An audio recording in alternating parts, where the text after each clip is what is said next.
Bienvenue à tous dans cette édition de Gatingo sur Tout TV Africa. Nous démarrons avec le Burkina Faso.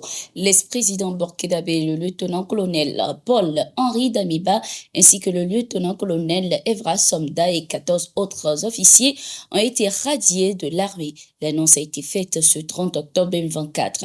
Les officiers sont accusés de fautes jugées particulièrement graves, portant ainsi atteinte à la dignité militaire et au renom de l'armée. Ce n'est pas la première fois que des officiers sont radiés de l'armée au Burkina Faso. Cette décision s'inscrit dans la volonté du président du Faso, le capitaine Ibrahim Traoré, d'assurer une restructuration de l'armée afin de la préserver des maux qui pourraient l'amener. Paul-Henri Damiba, exilé au Togo depuis son renversement par le capitaine Ibrahim Traoré, a été accusé il y a quelques mois de mener des actions en complicité avec des puissances étrangères pour déstabiliser le Burkina Faso.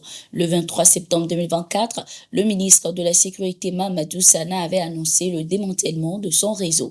Quant à son rapatriement pour qu'il réponde de ses actes devant la justice, le président Traoré a précisé que des discussions étaient en cours avec les autorités togolaises pour faciliter cette démarche. Le lieutenant-colonel Evra Somda, ex-chef d'état-major de la gendarmerie nationale de son côté, a été arrêté il y a plusieurs mois et est également accusé de vouloir porter atteinte à la sécurité de l'État en vue de nuire à la défense nationale. Au Niger, le gouvernement poursuit son combat contre les terroristes et leurs complices. Ce 5 novembre 2024, 7 personnes ont été déchues provisoirement de leur nationalité. Ces individus sont soupçonnés de terrorisme ou de complicité avec des puissances étrangères. Parmi eux figurent des proches de l'ancien président Mohamed Bazoum, dont le ministre des Affaires étrangères sous l'ancien régime Assoumani Massoudou et le ministre du Commerce Al-Kash Al-Ada. Maman Kadela, ex-colonel de l'armée nigérienne Mahmoud Salah et Moussa Salah alias Kounaï, tous membres du front rebelle formé après le coup d'État, sont également concernés. Dans un communiqué, le gouvernement nigérien a précisé que ces individus étaient suspects d'attentats terroristes à l'explosif, d'actes de soutien au terrorisme, de complicité avec une puissance étrangère et de trahison contre la sûreté de l'État. Cette décision fait suite à une loi adoptée récemment par le gouvernement nigérien permettant de dresser des fiches de suivi pour recenser les terroristes et leurs complices, ainsi que toute personne à travers ses propos ou actions qui portent atteinte à la sûreté de l'État. Ces individus pourraient être définitivement déchus de leur nationalité si elles sont condamnées à plus de 5 ans de prison. En octobre, 9 responsables du régime déchu, dont Rissa Agboula, ont été les premiers à subir cette mesure.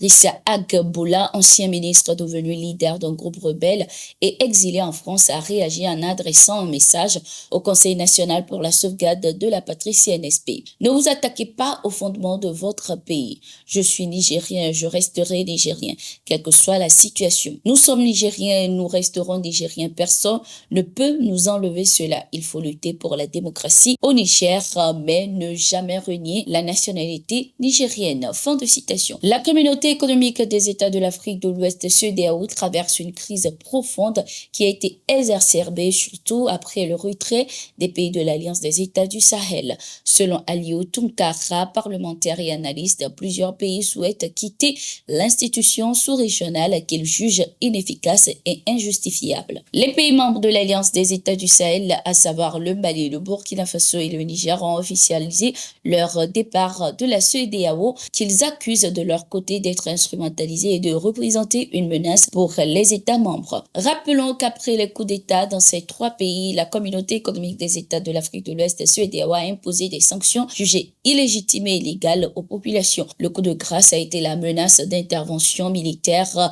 brandie par l'institution sous-régionale pour ramener le président déchu Mohamed Bazoum au pouvoir. En Guinée-Bissau, les élections législatives prévues pour le 24 novembre 2024 ont été officiellement reportées.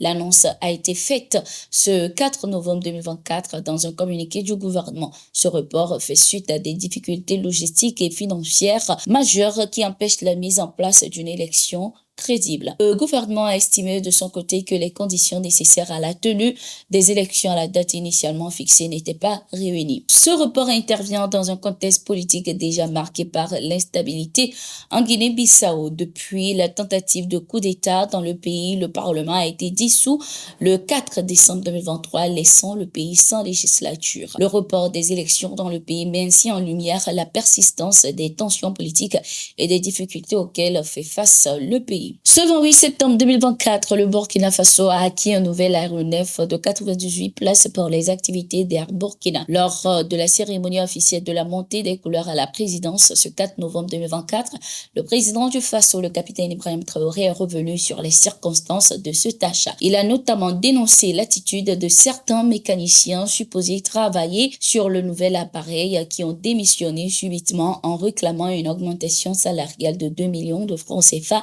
avant de reprendre le travail. Une attitude qualifiée d'antipatriotique par le président du Faso qui a indiqué que ces derniers travailleront de gré ou de force. C'est du sabotage et je pense que c'est un manque de patriotisme grave. Le conseil d'administration a essayé, vaille que vaille, de les raisonner. Il a même fait des concessions allant jusqu'à 400 000 francs CFA supplémentaires sur leur salaire. Ils ont refusé de travailler. Pendant qu'on sait bien que l'avion, pour chaque vol, a besoin que l'on vérifie un certain nombre de choses pour qu'il puisse décoller. Mais ils ont refusé de travailler alors que le nouvel avion devait arriver. Ça, c'est du sabotage pur et simple. Un avion arrive le 2 et le 3, vous décidez de ne pas travailler. Nous avons été obligés de les recevoir et de leur faire comprendre qu'ils allaient travailler de gré ou de force. On ne demande pas à quelqu'un, nous n'allons pas négocier encore, a indiqué le capitaine Ibrahim Traoré. C'était tout pour cette édition. Merci d'être resté avec nous. Nous sommes en continu sur nos différentes plateformes et sur notre site d'information, le www.africa.com.